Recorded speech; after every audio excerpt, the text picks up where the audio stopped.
নমস্কার, আবারও চলে আসলাম আপনাদের সামনে। আমি সায়ন্তনী। সত্যি কথা বলতে বাস্তব আর অবাস্তব দুটো ভিন্ন শব্দ। আর এই ভিন্ন শব্দ কখনোই আমরা মেলাতে পারি না।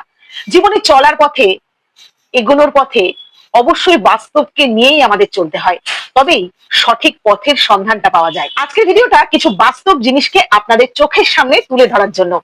এখানে দয়া করে কেউ দলাদলি করতে আসবেন না। সবার আগে বলি, যারা আমার শুভাকাঙ্ক্ষী তারা সহজেই আমার কথাগুলো বুঝবেন, আর যারা চান আমি একটু কম কথা বলি কিন্তু কোনোভাবেই আমাকে থামাতে পারছেন না, তাদের উদ্দেশ্যে একটা কথা বলি। এই যে ধরুন, আজকে আমি যে রঙের জামা পরেছি, আপনাদের ধারণা হতেই পারে আমি বিজেপির হয়ে কথা বলতে এসেছি। আবার ধরুন, কাল যদি আমি লাল রঙের জামা পরি, আপনারা বলবেন আমি সিপিএম এর হয়ে কথা বলছি। আর আমার বাড়ির পর্দা এতদিনে অনেকেই চিনে গেছেন। যখনই আমি পর্দার সামনে বসে ভিডিও করি, অনেকেই ভাবে বোধহয় তৃণমূলের হয়ে কথা বলতে এসেছি।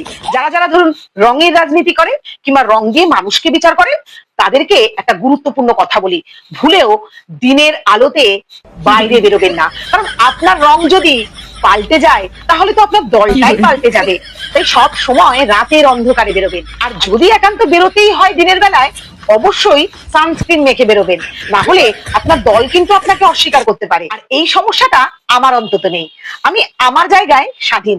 বিশেষ কোনো দল করে তার রংটাকে আপন করে নিয়ে আমি রাজনীতিটাকে খুব একটা গুরুত্ব দিই না। ঠিকটাকে ঠিক আর ভুলটাকে ভুল বলতেই বেশি পছন্দ করি। তার জন্য খুব একটা রং পরিবর্তনের প্রয়োজন হয় না। যাকে এবার আসা যাক আজকের পর্বে। আচ্ছা, আপনাদের প্রত্যেকের ঘরেই তো ইষ্ট দেবতা আছে, আছে না? আপনার বাবা মা কিংবা আপনার ঠাকুমা দাদু পূর্বপুরুষ যে দেবদেবীকে প্রতিদিন পুজো করতেন, সেই সূত্রেই আপনার বাবা মাও পুজো করতেন। আপনিও তো সেই সূত্র ধরেই কোনো একজনকে নিজের ইষ্ট দেবতা বলেই মেনে এসেছেন, সেভাবেই আপনার বড় হওয়া।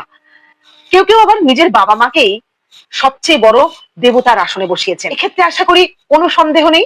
আচ্ছা, ভেবে দেখুন তো, আপনার ইষ্ট দেবতা কিংবা দেবীকে যদি কেউ চূড়ান্ত পর্যায়ে অপমান করে, আপনি কি সবটা ভুলে গিয়ে তাকে আপন করে নিতে পারবেন, নাকি এই অপরাধের প্রতিবাদ করবেন?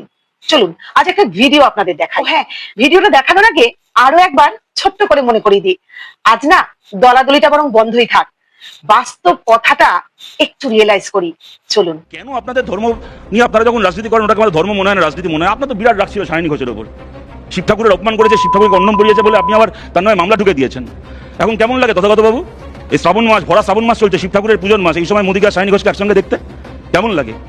যদি ওটা সত্যি আপনাদের ধর্মীয় আবেগ হতো না, যদি সত্যি শিব ঠাকুরের প্রতি আপনাদের কোনো ধর্মীয় আবেগ থাকতো, তাহলে আজকে মোদী আর সায়নী ঘোষ জোট শরিক হয়ে যেত না রাতারাতি। ওটা আপনাদের ধর্ম ছিল না, আপনাদের। ভিডিওটা দেখলেন তো, মন দিয়ে কথাগুলো শুনলেন নিশ্চয়ই। আচ্ছা, প্রশ্নটা কি যুক্তিহীন? আপনার কি মনে হয়? যাদের যাদের শতরূপ বাবুর এই প্রশ্ন করাটাকে ভীষণ বিরক্ত লাগছে, তাদের কাছে প্রশ্নটা আমি রাখছি। আচ্ছা, সায়নী ঘোষ যে কর্মকাণ্ডটা করেছিল, সনাতনীদের আঘাত দেওয়ার জন্য যথেষ্ট নয় কি? রাজনীতি না রাজার মতো হওয়া উচিত। যে নীতিতে একতা, একনিষ্ঠতা রয়েছে, সেই নীতি হলো রাজনীতি। বিপদে পড়লে পার্টি বদলে নেওয়া আর অন্যায়কে প্রশ্রয় দেওয়া কখনোই রাজনীতি হতে পারে না, বরং সেটা কূটনীতি। আমার একটাই প্রশ্ন, যদি বিজেপিতে তৃণমূল করণী হওয়ার ছিল, তাহলে ভোটের আগে সে কথা আমরা কেন জানলাম না? আমরা তো তৃণমূল দলটাকে উচ্ছেদ করবার জন্যই বিজেপিকে আহ্বান জানিয়েছিলাম।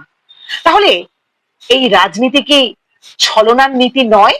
সাধারণ মানুষকে বোকা বানানোর নীতি নয়? প্রশ্নটা আপনার জন্য।